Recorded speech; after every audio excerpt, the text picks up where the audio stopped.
بسم الله الرحمن الرحيم، والصلاة والسلام على أشرف المرسلين. إذا مرحبا بكم أعزائي التلاميذ في هذا الفيديو الجديد إن شاء الله الذي سنخصصه لمتابعة تصحيح اختبار ولوج كلية الطب والصيدلة وكلية طب الأسنان برسم السنة الجامعية 2020 و 2021. إذا السؤال الأول إن شاء الله المتعلق بهذه الحصة يقول: إذا كانت UN متتالية هندسية أساسها Q يساوي 1/3 وحدها الأول هو I1 يساوي 2، فإن الجداء، هذا الجداء I1 في I2 في I3 في 3 نقط، وهكذا ذلك حتى نصل إلى UN. يساوي اقتراح ما بين 5 الاقتراحات التالية التي ترونها في السبورة. كما قلت لكم مرارا وتكرارا، ففي مثل هذه المباريات دائما فما يهم هو التوصل إلى الجواب، يعني ذلك باستعمال أي تقنية متاحة تمكننا من التوصل إلى الجواب الصحيح. تلاحظون بأن قيمة هذا الجداء بالنسبة ل n يساوي 1 هي I1. قيمة الجداء من أجل n يساوي 1 هي I1 يساوي 2. نعوض n ب1 في هذه الاقتراحات الخمسة. بالنسبة لاقتراح A، إذا كان n يساوي 1، فإن قيمة الجداء في هذه الحالة 2 أس 1 هي 2 في 3. n 1 ناقص 1 هي 0، وبالتالي 3 أس 0 هي 1، هي 2. قيمة الجداء في هذه الحالة هي 2. وبالتالي هذا الاقتراح يمكن أن يكون ضمن الاقتراحات الصائبة. بالنسبة لاختيار B، نعوض n كذلك ب1. تلاحظون بأن قيمة الجداء هي ماذا؟ هي 2. 2 أس 1 هي 2 على 3 والصفر كذلك، لأن n يساوي 1 وبالتالي 2. وبالتالي هذا الاقتراح أيضا يمكن أن يكون ضمن الاقتراحات الصحيحة. السي، في الاقتراح سي أو الاختيار سي، إذا كان n يساوي 1، فإن ماذا؟ فإن مباشرة قيمة الجداء هي 2 أس 1. 2 أس 1 هي 2. على 3. 1 زائد 1 هي 2، نختزل 2 وبالتالي 3 أس 1 هي 2 على 3. هذا الاقتراح يمكن أن يكون ضمن الاقتراحات الصائبة. دي، في الاقتراح دي، إذا كان n يساوي 1، إذا كان n يساوي 1 في هذه الحالة 2. قيمة الجداء هي 2 في 3 أس 1 اللي هي 6. هذا الاقتراح أيضا يمكن أن يكون اقتراحا صائبا. في الاقتراح الأخير اللي هو E، إذا كان n يساوي 1، فإن ماذا؟ فإن قيمة الجداء هي 1 على، تلاحظون هنا أن 2 أس 1 اللي هي 2 في 3 أس 0. لماذا؟ لأن n كتساوي 1، اللي هي 1 على 2. وبالتالي هذا الاقتراح لا يمكن أن يكون كذلك من ضمن الاقتراحات الصائبة. غادي يبقاو لكم جوج ديال الاحتمالات، سواء A سواء B. من أجل اختيار الجواب الصحيح من بين هذه الاقتراحين A و B، نمر لماذا؟ لاعتبار مثلا n يساوي 2. قيمة الجداء من أجل n يساوي 2 مثلا. نحاولوا نسبريمو هادو نفصلو هاد الاقتراحات اللي ما يمكنش ليها تكون صحيحة. قيمة الجداء من أجل n يساوي 2 مثلا، إذا كان n يساوي 2 فإن قيمة الجداء هي كم تساوي؟ هي I1 في I2. قيمة الجداء هي I1 في I2. نقوم بحساب ماذا؟ نقوم بحساب U2. نحسب U2. بما أن UN متتالية هندسية، أساسها Q يساوي 1 على 3 وحدها الأول هو 2. U2 يساوي كم؟ يساوي فقط ماذا؟ الأساس. إذا الحد الأول في ماذا؟ في الأساس أس 2 ناقص 1 اللي هي 2 في 1 على 3. إذا 2 في 1 على 3 اللي هي 2 على 3. وبالتالي قيمة الجداء هي في هذه الحالة هي 2 في 2 على 3 اللي هي 4 على 3. إذا من أجل n يساوي 2 قيمة الجداء يجب أن تكون 4 على 3. إذا نعوض كذلك. إذا نأخذ مثلا في الاقتراح A. إذا في اقتراح A إذا كان n يساوي 2 فإن قيمة الجداء هي 2 أس 2 في 3 أس 2 عامل 2 ناقص 1 على 2. إذا تساوي في هذه الحالة إذا هي 4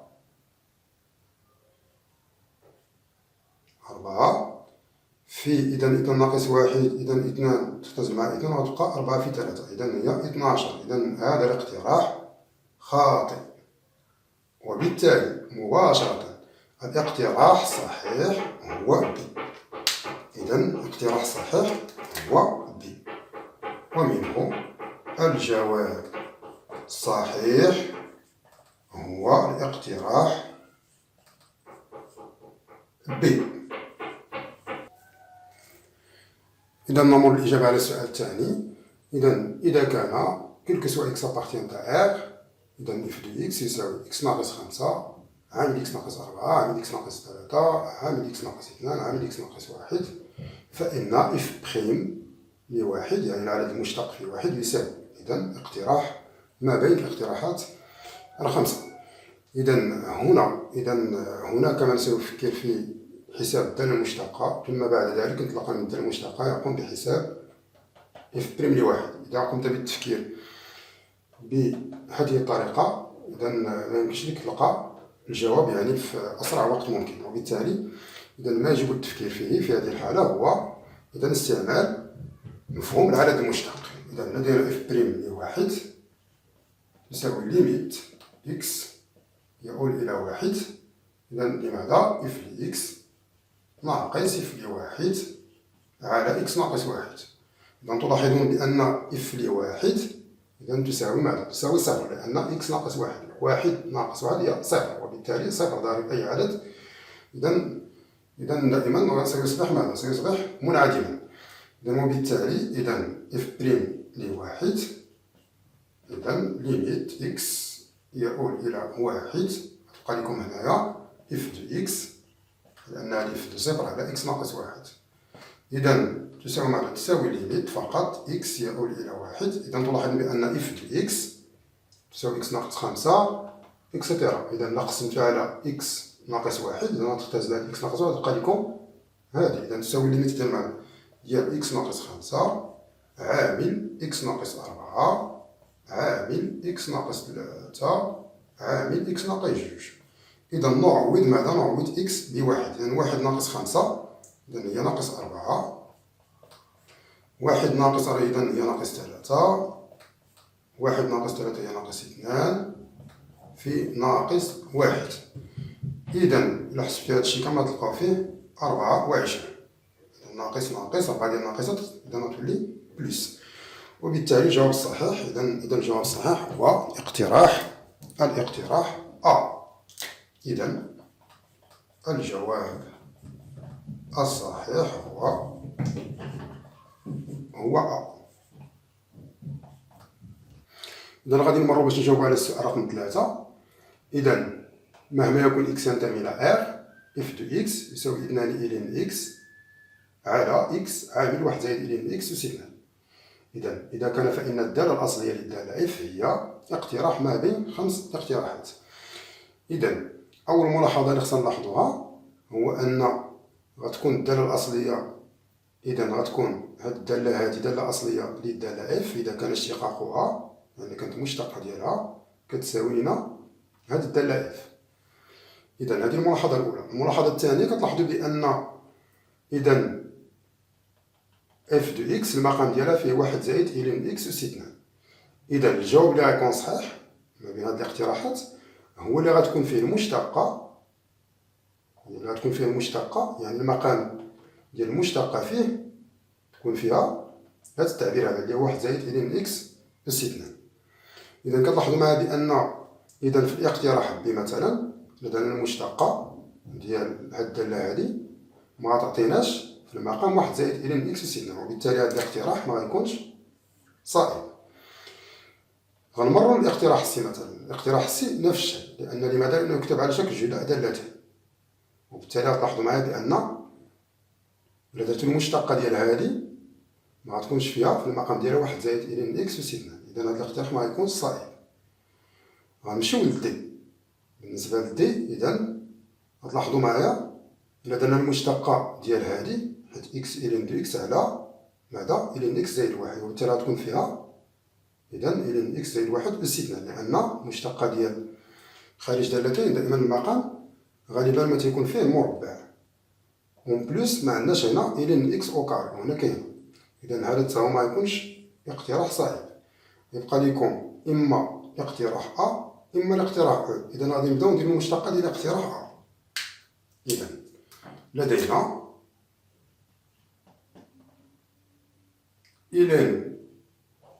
إلين إكس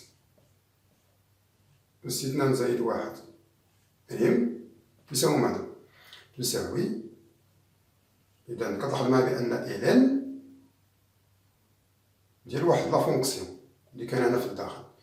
إذا بصفة عامة ملي كنبغيو نديرو المشتقة ديال إلين ديال واحد لا فونكسيون اللي هي أو، اش كندير؟ كندير المشتقة ديال هادي اللي هي أو بريم، غادي ندير هنا دابا إلين إكس أس 2 زائد واحد خيم على ماذا؟ على أو اللي هي إلين إكس أس 2 زائد واحد.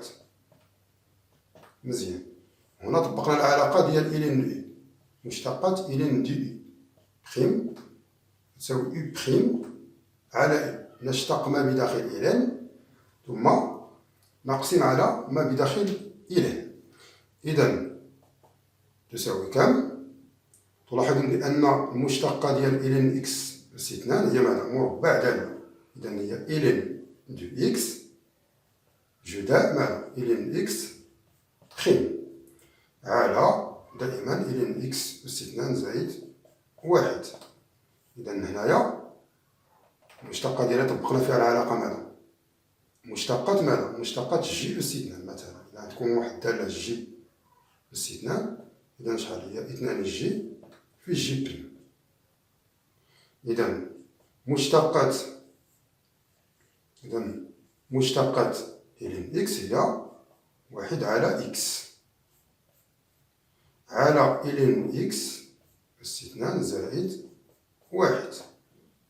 إذا من بعد غتلاحظوا معايا بأن بعد التبسيط إذا غنزلو إكس المقام غتولي إكس عامل إلين إكس أس 2 زائد واحد، وغتبقى لنا هنا 2 إلين إكس اللي هي إف لإكس. إذا الجواب الصحيح اللي كنلاحظوا معايا بأن إذا الدالة الأصلية للدالة إف هي الدالة المدرجة في المقترح أ، وبالتالي في هذه الحالة إذا الجواب الصحيح هو أ. إذا نمر الإجابة على السؤال إذا الأخير في هذه الحصة. إذا السؤال الأخير يقول التكامل من 0 إلى 1 ل 2 تي زائد 3 على تي زائد 2 دي تي يساوي. إذا اقتراح ما بين 5 اقتراحات التالية. إذا في مثل هذه الأسئلة إذا لا أنصحكم بالتفكير في أي تقنية بسيطة أنها تمكنكم يعني من التعرف على الجواب الصحيح. إذا الحل الوحيد هو حساب التكامل. إذا لدينا تكامل دالة متخطة. لدينا التكامل من 0 إلى 1 2 تي زائد 3 على تي زائد 2 دي تي. إذا يساوي كم؟ يساوي تكامل من 0 إلى 1. إذا كتلاحظوا هنا بأن المقام عندكم تي زائد 2. إذا غنحاولو باش نستعملو طريقة التفكيك، نفكو هاد الدالة المتخاطئة. إذا غنحاولو نخرجو من البسط تي زائد 2. إذا 2 تي، إذا الحصول على تي زائد 2 مادام عندنا هنا 2 تي، إذا نضيفو هنا 4 باش نحاولو باش نعملو 2. إذا مادام ضفنا 4، إذا باش تبقى لنا 3، إذا غنديرو هنا ناقص 1 على تي زائد 2 دي تي. إذا يساوي تكامل من 0 إلى 1. إذا هاد لابارتي هادي غنحاول نعملوها 2. إذا تي زائد 2، إذا ناقص 1 على تي زائد 2 دي تي.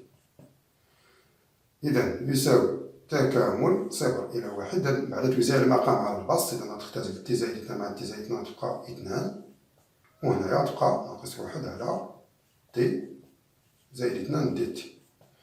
إذا هنا الدالة الأصلية بسيطة جدا. إذا الدالة الأصلية ل2 هي 2 تي. الدالة الأصلية ل1 على تي زائد 2 تلاحظوا معايا بأن هناك، إذا نلاحظوا بأن مشتقات تي زائد 2 هي 1. إذا كاين واحد العلاقة اشتقاقية ما بين البسط والمقام. إذا وبالتالي غتكون عندكم إلين ناقص إلين، إذا تي زائد 2. الدالة الأصلية ديال 1 على تي زائد 2 هي إلين تي زائد 2 0 1. إذا نعوض ب1. إذا 2 في 1 هي 2 ناقص إلين، إذا 1 زائد 2 هي 3. بعد التعويض بصفر، إذا هنا 0 ناقص، إذا بلس إلين دو 2. 0 زائد 2 هي 2. إذا العلاقة الجبرية إلين دو 2 ناقص إلين دو 3 هي إلين دو 2 على 3. إذا وبالتالي غتولي عندنا 2 زائد إلين دو 2 على 3. وبالتالي تلاحظون بأن هذه القيمة توافق ماذا؟ توافق الاختيار دي، وبالتالي الاختيار دي هو الجواب الصحيح.